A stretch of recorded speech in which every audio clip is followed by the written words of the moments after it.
metalheads here, Net. Welcome to a new episode of the Metal Meltdown! And today, we're looking at all of the albums I missed in the month of March 2020. But before we do that, I want everyone to grab themselves a drink. Pause the video if you have to. That's fine. Raise it up. Do a little pachink right there. And say congratulations to yourself because you made it through this month, this March 2020. What a crazy, chaotic, stupid month it was. Here's hoping the next time we share a drink together will be under much more positive circumstances, but we'll cross that bridge when we get there. For now, let's talk about the world of heavy metal in the last month, which has been in many ways just as chaotic as the real world itself, albeit with much less horrifying implications. We had some really big, exciting records from Code Orange, My Dying Bride, Body Count. We had a bunch of weird, controversial records from bands like Igor, Mirkur, a slew of great death metal, a slew of great everything. Every single genre had something cool this past month. But in the continuing chaos of the heavy metal world and the aforementioned unfortunate real world, there were a lot of albums that slipped through the cracks. And again, I do mean a lot. So with that in mind, let's not waste any more time. Let's get right into it. These are all the albums that I feel I missed in the month of March 2020. First up is Lucifer III, the third studio album from the band of the same name, Lucifer, released March 20th via Century Media Records. In the past, whenever I've said the phrase meat and potatoes rock and metal, there's usually always somebody chiming in with, well, what's wrong with meat and potatoes? And objectively, no, there isn't anything wrong with it at all, but the way I see meat and potatoes rock and metal is ultimately the same way I see meat and potatoes in real life. I'm white. I've had a lot of meat and potatoes. I'm looking for different, funkier, spicier, weirder stuff. It's that simple. I'll always come back to meat and potatoes eventually because, again, I'm fucking white.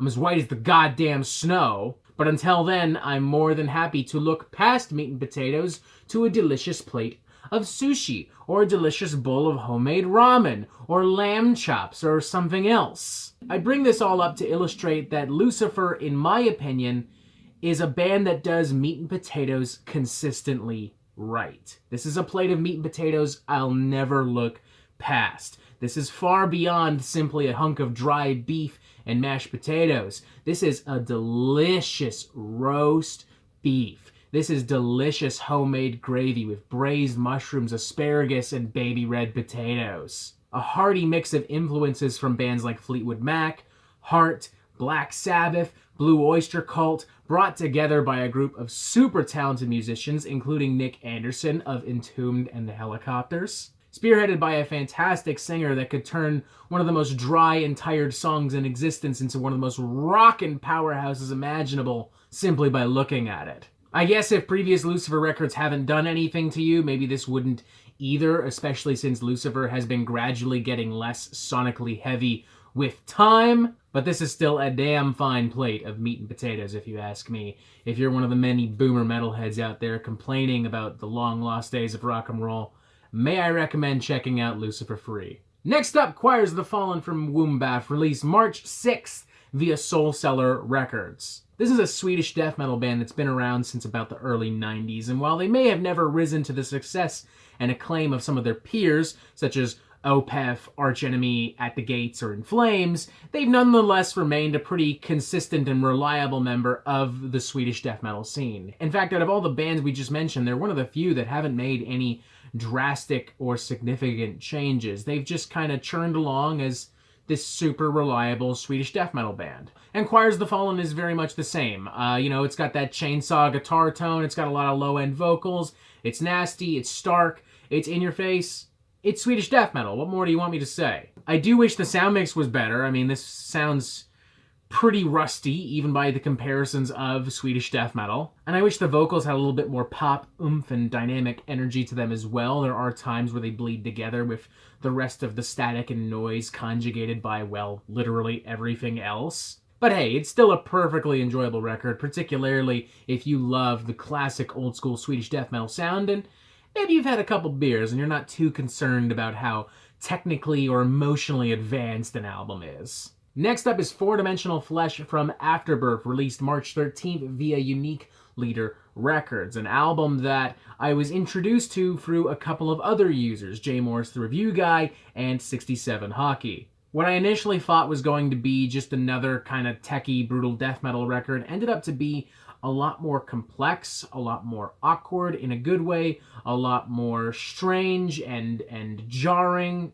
a lot of very intricate guitar patterns, a lot of punishing rhythms, some fantastic lead vocals handed by Will Smith of Artificial Brain, reminding me a lot of that band for that matter, as well as bands such as Pyron and Gorguts in their most obscure and flat-out weird moments. Still with a penchant of brutality as the backbone, though. In fact, I kind of learned that Afterbirth was kind of this unsung pioneer for brutal death metal and slam. Again, at least according to what some of these other guys told me. Don't quote me on that. I honestly don't fucking know.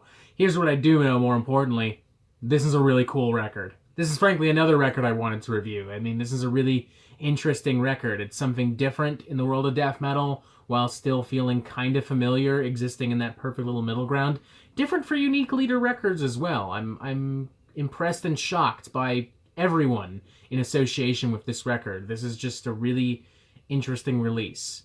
Next up, Born of Fire from Ross the Boss, released March 6th via AFM Records. Yeah, I'm not a big fan of Manowar, to say the least. I think they're probably one of the cheesiest fucking bands in existence. Now, I will admit there are moments where that level of cheese crosses over to a point where it kind of ironically becomes really enjoyable. The track Dawn of Battle in particular is so fucking ridiculous that it puts a smile on my face every single time I hear it. Hell, I'll sing along to it. But I'm not generally a fan of this band, and for that reason I've not really been a fan of Ross the Boss's solo work. In fact, I reviewed his previous studio album on the Metal Meltdown about 2-3 years ago, and I wasn't particularly kind to that either. It was generic, it was predictable, and while it was cheesy, it didn't even have the benefit in crossing over into the realms where it was so cheesy that, again, it ironically became really enjoyable. Like, Dawn of Battle is what happens when you pull apart a grilled cheese and you see those delicious little strings, whereas the previous Ross the Boss record is what happens when you fucking forget to butter the goddamn bread and, oh no, you've lit the oven on fire. Wonderful. You're ordering takeout again. Congratulations. You can't even cook a fucking grilled cheese, you imbecile. But I gotta say, I'm impressed by Born of Fire. You know, it's got a lot more oomph, a lot more moxie, a lot more passion, noticeably in the sound mix and the presentation and the performances as well, of course. Ross the Boss sounds pretty good on here. Got some pretty fiery licks, some pretty fiery solos. It's still not very original or spicy material. We are very much in the realms of meat and potatoes, but hey, he's drizzled some cheese on top. Ain't nothing wrong with that. I mean, if I got to pick between offerings of meat and potatoes, I'd probably still pick Lucifer over Ross the Boss, especially since Lucifer is objectively healthier, you know, because there's no cheese. But hey, fuck it. Nothing wrong with cheese, every once in a while. Born of Fire, not a perfect record, but I did legitimately get some enjoyment out of it. Next up is Dance with the Devil from Burning Witches, released March 6th via Nuclear Blast Records. I've heard a little bit about Burning Witches before. My girlfriend, Dark Moon Desires, in particular, is a really big fan of this band. I think she even included their last album in our best albums of 2018 list. Me, on the other hand, I don't know. I'm not really seeing what all the love is about. I mean, they're all super talented people. Not going to argue otherwise. Some of the guitar licks in particular are pretty fucking tasty on here.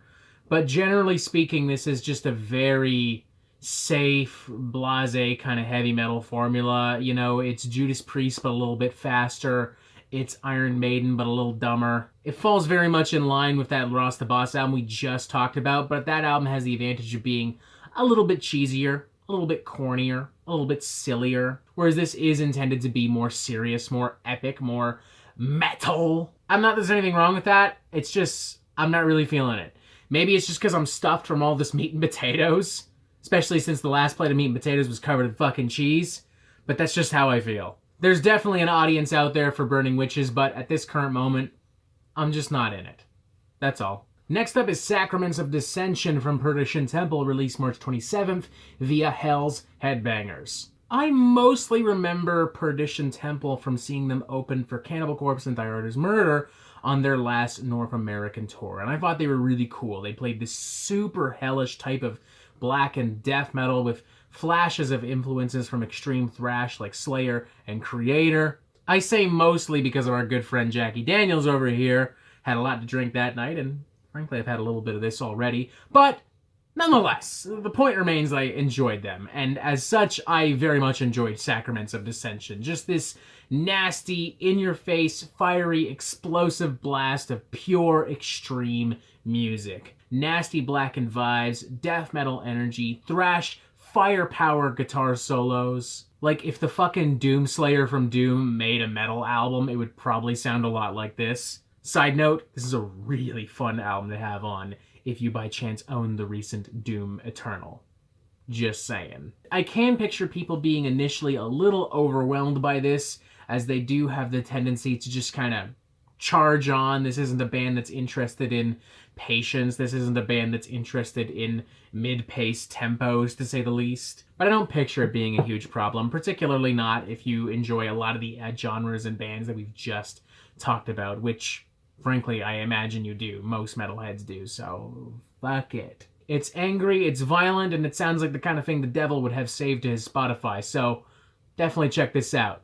So heads up, probably not going to pronounce this correctly. Fucking sue me. Regardless, it's Kuarahy from White Stones, released March 13th via Nuclear Blast Records, featuring Martin Mendez, the bassist from Opeth. Opeth, of course, fantastic band, and the last time a member of Opeth went off and formed a death metal band, we ended up with Bloodbath. So I think it's safe to say that White Stones should be on your radar. And this is yet another album that I really wish I'd taken the time to review, because this is a really interesting addition to the modern death metal landscape. Their brand of death metal is a little bit different from that of, say, Bloodbath.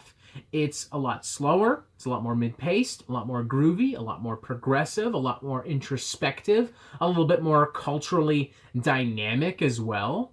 It feels very fresh, it feels kind of funky, it reminds me of some of the earlier experimental notes of early Gorguts combined with the stark nature of a band like, say, Cataclysm. And it's really showing Martin stretch his wings creatively as an artist. I mean, let's be honest, as much as we all might love Opeth, he's not the reason why. He hasn't ever, not to my memory at least, had the opportunity to have the spotlight all to himself. White Stones gives him that opportunity, and he does not waste it. There are some issues, I would say. There are some awkward moments across the record, and generally the album would benefit from being a little bit more immediate, a little bit more sonically inherently heavy. But this is nonetheless a very interesting record, and this is yet another band I will be keeping a very close eye on in the future. Next up is Floppy Disk Overdrive from Master Boot Record, released March 20th via Metal Blade Records. And truthfully, I'm not even sure if this qualifies as a metal record. I mean, it definitely has metal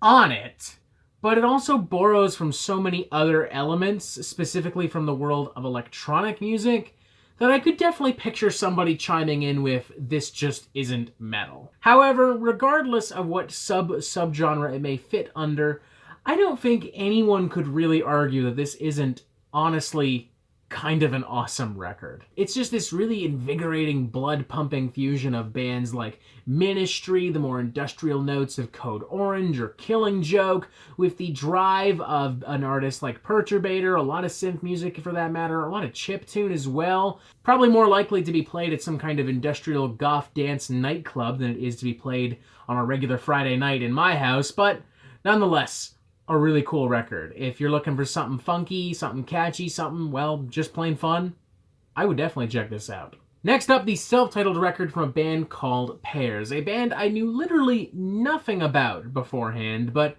I'm interested to learn more in the near future. Kind of this post-hardcore, melodic hardcore meets crossover thrash thing.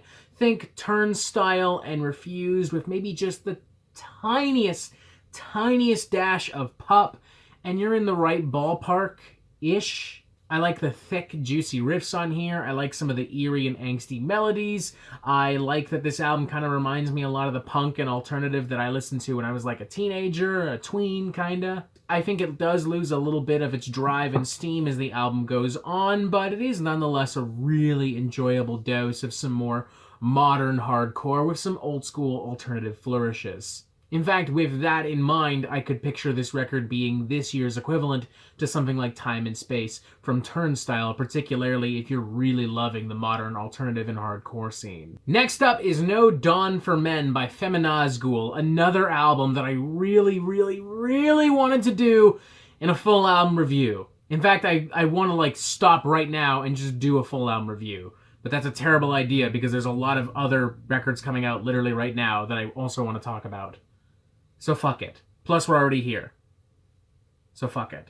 I've noticed this band kind of stirring the pot in the world of black metal for a little while now. Not quite to the extent of artists like Death Heaven or Mirror, but give it time and I can picture Feminazgûl definitely reaching that level. Granted, I don't think this has anything to do with their sound. I think it has more to do with the fact that the group is comprised entirely of outspoken women, but nonetheless, what are you gonna do? Black metal nerds are fucking stupid and ultra-conservative. This is expected at this point. They can't stand any change whatsoever.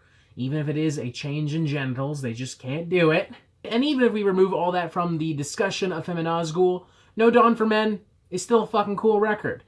This really creative and powerful atmospheric black metal that still has a lot of attitude, still has a lot of firepower, still feels really dark and heavy and fucked up despite its penchant for inherently dreamy soundscapes. I like how all of the metal and atmospheric elements often kind of combine into one, kind of creating the hellish soundscapes that I would expect from something like Full of Hell, now with this obviously blackened spice rubbed onto it. Loving the song titles as well. The Rot in the Field is Holy, Bury the Antlers with the Stag, I Pity the Immortal. It's just really powerful. All these songs feel like their own unique, powerful little statements. I mean, sure, I would have probably enjoyed this band regardless because they piss off black metal nerds, and y'all know that anything that pisses off black metal nerds is automatically good in my books, but Feminazgûl have the musical chops to back it up. And on an extra nice note, they surprise release this album with a pay-what-you-want option for people that just want something heavy and fucked up right now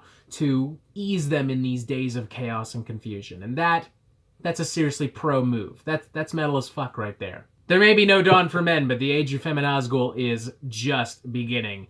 Definitely check this out if you're in the mood for some really powerful, spicy, atmospheric black metal. Next up, Realm of Ash and Blood from Solothus, release March 27th via $20 spin. This is an album I've heard a lot about. A lot of people talking big about this album. A lot of people really enjoying how heavy and devastating and evil this fucking record is. And while I won't deny that it isn't those things, I will argue that it is only those things. And unfortunately, I'm not really seeing the creativity and ingenuity that I normally see from modern death metal, for that matter, even from $20 spin, to elevate this into anything more. Not saying it's bad, really just saying that it's kind of generic. I just kind of think it's okay. Again, those riffs are heavy. Sonically, this thing's fucking huge. Yeah, it's fucking evil. But really, that's about it. There's not really a lot going on as far as the songwriting is concerned. Most of these songs are far too long for their own good, especially the closing track, Reign of Ash, clocking in at just over 10 minutes long, and you really do feel those 10 minutes. And Jesus Christ, these have to be the most definitive Cookie Monster vocals I've ever heard in my life. If you had told me the Cookie Monster himself was on this record, I might have believed you. It's clear to me I might be in the minority here, but if that's the case, so be it. I'm just not really feeling this album. Sorry. Next up is Devouring Ruin from Wake, released March 27th, I assume independently, because I can't find a record label. Next up is Devouring Ruin from Wake, released March 27th, I assume independently, because I can't find a record label. Here's what I don't have to assume. They're fucking Canadian. Hell yes. And I've been looking forward to this record, Devouring Ruin, this kind of weird, dissonant, experimental take on grind and death metal. A very weird, very emotional, even forceful record. There are a lot of consuming voices and performances across the entire record, a lot of weird tones that harken back to some of Canadian metal and experimental music's most important names. There's a little bit of a blackened, almost post-metal soul to this that I appreciate as well, bringing Wake into some new emotional territories. It doesn't always work. Sometimes it feels like it's a little bit too much. Sometimes those forceful energies do truly just feel forced. A little fine-tuning is definitely required in that department, but I do think that Wake is onto something with this sound, and I think that with a little bit more time, articulation, and patience, their next album will be quite the powerhouse. Of course, I could very well be biased. It's well documented by now that I will support any Canadian rock or metal simply because it is Canadian. But that aside, I do think that there's some very interesting stuff here, and I think that if you're willing to deliver a little bit of patience, it will reward some of that back. And finally, I'd like to finish this off with Mother from In This Moment, released March 20th via Roadrunner and Atlantic Records. I've always had very mixed feelings on In This Moment. I mean, on one hand, I think Maria Brink is actually a really fantastic singer. Her range is incredible, and she has this ability to enunciate herself like Britney Spears or Ariana Grande or any other kind of really sexy, hyper-feminine pop star. But on the other hand, she tends to take way too much advantage of that hyper-feminine energy, that inherent bleeding sexuality, and on top of that, the music itself almost always boils down to a very simplistic brand of radio-friendly four-chord heavy metal. On the former point, there are several moments in In This Moment songs where I will out loud say to myself, we get it. You have tits, you're hot, you're a whore, you're edgy, can we move the fuck on, please? I'll definitely give Maria and In This Moment credit. There are definitely less moments of that on this album. But would I go as far as to say that they've turned a new leaf? Not necessarily. In fact, I think they've made a couple other really fatal mistakes on this record that bring it down big time. One being is the amount of covers. There are way too many covers on here, and I don't think any of them are really that great. Their cover of We Will Rock You sounds like the kind of thing I will absolutely hear in a strip club in the very near future. It just oozes pure, almost obnoxious sexuality and doesn't really add anything to the original track aside from that. Very overblown, very overproduced, as is their cover of Steve Miller's Fly Like an Eagle, easily the worst of the covers on this record. And a lot of the other tracks aren't really doing a whole lot for me, especially as In This Moment continues to strip more and more metal away from the sound. At this point, I even think it would be safe to classify them more as a pop band than as a metal band. Not that there's anything objectively wrong with that, but you gotta have the songwriting chops to boot, and I don't think In This Moment have them. She can still sing, though. I'll fucking give her that. She can still fucking sing her ass off. And there are some seriously great vocal performances on this record. So I guess if you are looking for some super hypersexual, dark, edgy pop with a little bit of electric guitar thrown in, you can't really go wrong with this, per se. But I'm going to take a guess and say that since this is the metal Meltdown, you're not really looking for that. So I don't know what else to tell you. I highly doubt In This Moment would ever pay attention to a guy like me, but if by chance they come across this video, may I make one recommendation for the future? Just drop the metal. Ditch the electric guitars, ditch the big drums.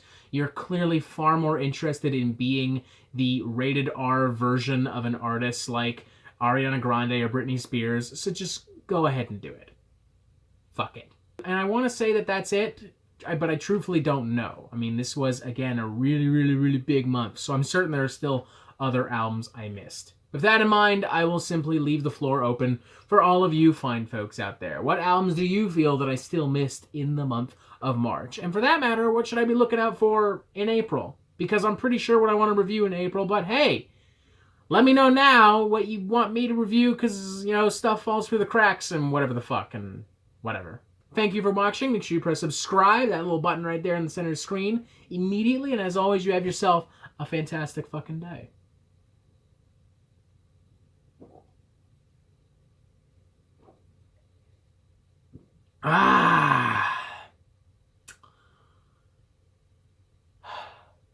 Coolio.